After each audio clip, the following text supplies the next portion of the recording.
गीता को मत पढ़िए, आप कुरान को मत पढ़िए, आप बाइबल को मत पढ़िए, आप गुरु ग्रंथ साहब को मत पढ़िए, लेकिन भारत का संविधान आप जरूर पढ़िए। हमारे भारत देश में या किसी भी देश में जब भी कोई नई कार लेकर आता है तो हम कहते हैं यार तुम तो बड़ा वीआईपी आदमी हो, और जब भी कोई नया सूट पहन के टाई वाई लगाकर आता है तो हम बोलते हैं यार कि तुम तो बड़ा वीआईपी आदमी हो। लेकिन वीआईपी का मतलब क्या होता है? वीआईपी किसको कहते हैं?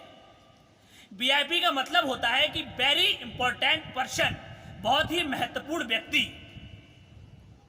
ऐसे ही हर देश में अपने अपने वीआईपी व्यक्ति होते हैं जिनके लिए उस देश की सरकार फ्री में खाना, फ्री में रहना, फ्री में बिजली और फ्री में हवाई जहाज से आने जाने का किराया, यानी सब कुछ उसे फ्री में उपलब्ध करवाती है। यहाँ तक कि उसके परिवार के बच्चों को एजुकेशन भी फ्री दी जाती है। उसके लिए या उसके परिवार को या उसकी एक दो पीढ़ियों को सब कुछ फ्री होता है।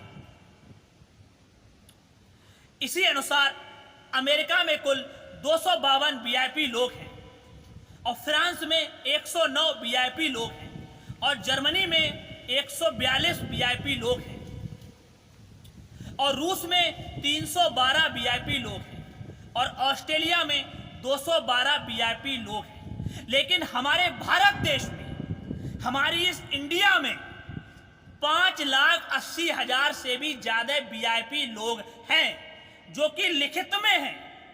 इसका मतलब 10 लाख से भी ज्यादा वीआईपी लोग भारत देश में हैं जिनके लिए मुफ्त खाना, मुफ्त बिजली, मुफ्त पढ़ाई, मुफ्त दवाई, सब कुछ मुफ्त दिया जाता है। सरकार की तरफ से हवाई यात्रा से लेकर हर प्रकार की यात्रा फ्री कराई जाती है। क्यों? क्या वो पैसे भारत सरकार अपने घर से लेके आती है? क्या भारत सरकार का कोई भी नेता उस पैसे को अपने अकाउंट से निकाल कर देता है? क्या किसी सरकारी खजाने में से उस चीज की भरपाई की जाती है? नहीं, वो पैसा भारत देश के किसानों का है, भारत देश की जनता का है, भारत देश के मजदूरों का है, जो उन पर टैक्स बढ़ा बढ़ा कर, तरह तरह के कर लगा लगा कर, उनसे वसूल कर इन वीआईपी लोगों के खर्चे पूरे किए जाते हैं। तो दोस्तों, आपको नहीं लगता है कि हमारे भारत देश में इतने वीआईपी क्यों हैं? क्या आपने इस बात को कभी सोचा है? जरा यार दिमाग से सोचो और दिमाग से उस चीज को समझो कि हमारे भारत देश में बेरोजगारी का एकमात्र कारण जनसंख्या वृद्धि नहीं है। अगर हम संविधान के अनुसार देखें तो भारत देश के गरीब मजदूरों को, किसानों को और दलित परिवारों को, यानी जो लोग खेती पर निर्भर हैं, अपनी रोजी रोटी कमाने के लिए सुबह से लेकर शाम तक मजदूरी करते हैं, उनके लिए संविधान में इतने अधिकार दिए गए हैं जो कि एक आम नेता के लिए या किसी आम सरकारी कर्मचारी के लिए नहीं है। लेकिन हम उन अधिकारों से वंचित हैं क्योंकि हमें हमारे देश का संविधान नहीं पता है, हमने हमारे देश का संविधान नहीं पढ़ा है। भाइयों बहनों, अगर हमें भारत देश में गरीबी खत्म करनी है, बेरोजगारी खत्म करनी है, किसानों की उन्नति करनी है, तो हमें हमारे देश का संविधान समझना होगा और हमारे देश का संविधान हमें कोई नहीं समझा सकता।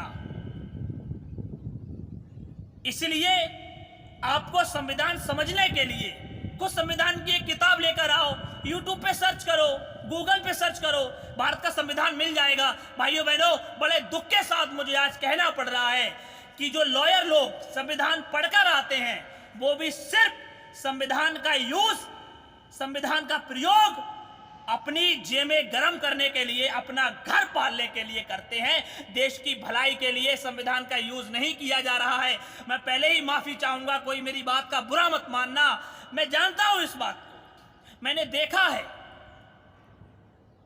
जब भी कोई कत्ल, कोई केस, कोई लड़ाई झगड़े का केस, कोई जमीन जायदाद का केस जाता है तो उस चीज को सिर्फ जीतने के लिए ही वकील लोग लड़ते हैं, सिर्फ जीतने के लिए। पैसा चाहिए, किसी पक्ष में मुकदमा लिख दो, किसी पक्ष की जीत करा दो। क्यों? क्या संविधान को इसीलिए पढ़कर आए थे?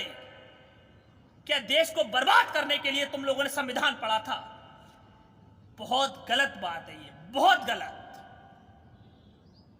अरे अगर संविधान का सही यूज करना है तो किसानों को समझाइए, मजदूरों को समझाइए, उनको उनके अधिकार बताइए, छात्रों को उनकी समस्याएं, उनके अधिकार व उन समस्याओं को कैसे सुलझाया जाएगा, इस चीज पर चर्चा करिए आप। भाइयों बहनों, अगर देश से गरीबी मिटानी है, देश से गरीबी दूर करनी है, तो हमें हमारे देश के संविधान को पढ़ना होगा। और मैं भारत सरकार से हाथ जोड़कर यह प्रार्थना करूंगा कि 6th क्लास से लेकर भारत देश के हर प्राइवेट और सरकारी स्कूल में एक संविधान की किताब लागू करें। हर सब्जेक्ट के साथ साथ भारत का संविधान हर स्टूडेंट को पढ़ाया जाना चाहिए, इसलिए आगे चलकर वो अपने अधिकारों को जान सके, अपने अधिकारों को समझ सके और अपने अधिकारों का सही प्रयोग कर सके। धन्यवाद। अगर मेरी जानकारी किसी को खराब लगी हो तो मैं पहले ही कान पकड़ के माफी मांगता हूं भाइयों बहनों, लेकिन देश से बेरोजगारी और गरीबी मिटाने का एक ही तरीका है, आपको संविधान पढ़ना होगा, अपने अधिकार जानने होंगे और संविधान को समझना होगा। संविधान में सब कुछ लिखा हुआ है कि किस आदमी को क्या अधिकार दिया गया है, किसके क्या अधिकार है, सब कुछ नोट है उसमें। थोड़ा वक्त निकालकर आप गीता को मत पढ़िए, आप कुरान को मत पढ़िए, आप बाइबल को मत पढ़िए, आप गुरु ग्रंथ साहब को मत पढ़िए, लेकिन भारत का संविधान आप जरूर पढ़िए, जिसके अनुसार आपको चलना है। क्योंकि गीता का, बाइबल का, कुरान का सबका एक ही मेल है, वो है संविधान। आपको संविधान के अनुसार चलना है। अगर संविधान समझ जाओगे तो देश में सर उठाकर चलने का अधिकार